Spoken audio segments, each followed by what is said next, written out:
Solução. Ou a gente conseguiu o dinheiro do governo federal. Ou você, que parece que tem uma solução mágica, fazer aqui. Não, não é solução mágica não. Então só diga como é. Não é solução mágica não. Diga como é. Eu estou correndo atrás de fazer o negócio certo.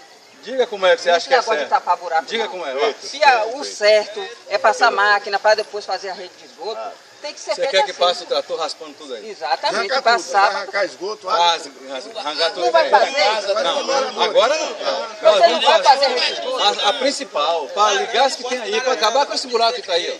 Ó. Quando, Acabar olha com bem, esse me diga uma buraco. coisa, quando você fez o Armandão, Sim. tá, eu acompanhei seu trabalho todo.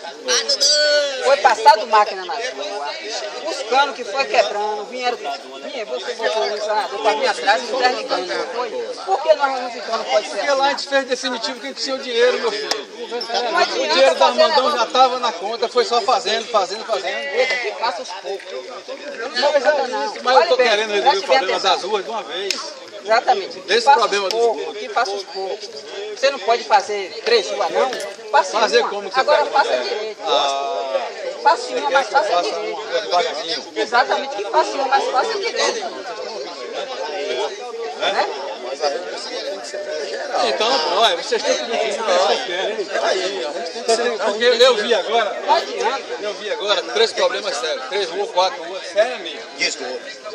Esgoto e buraco. É isso que a gente vê aqui para Se tentar a gente resolver sair de logo, daqui, de se a logo. posição, se deixar assim, velho, se deixar assim também, vai fazer só uma rua direitinho. Devagarzinho como ele.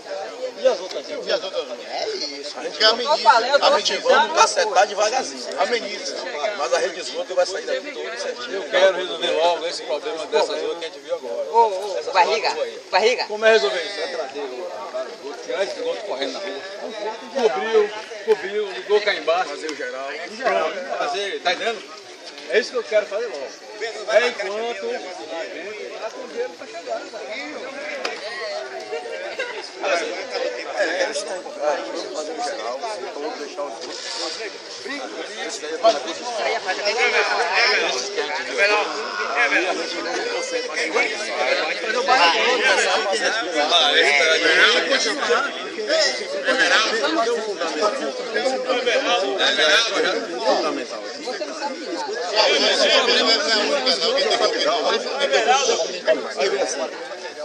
Aqui, essa rua também precisa de máquina, mas não tem problema sério, não tem as outras, esgoto. Eu acho assim, você como administrador. Trabalhar essa rua. Você está dando um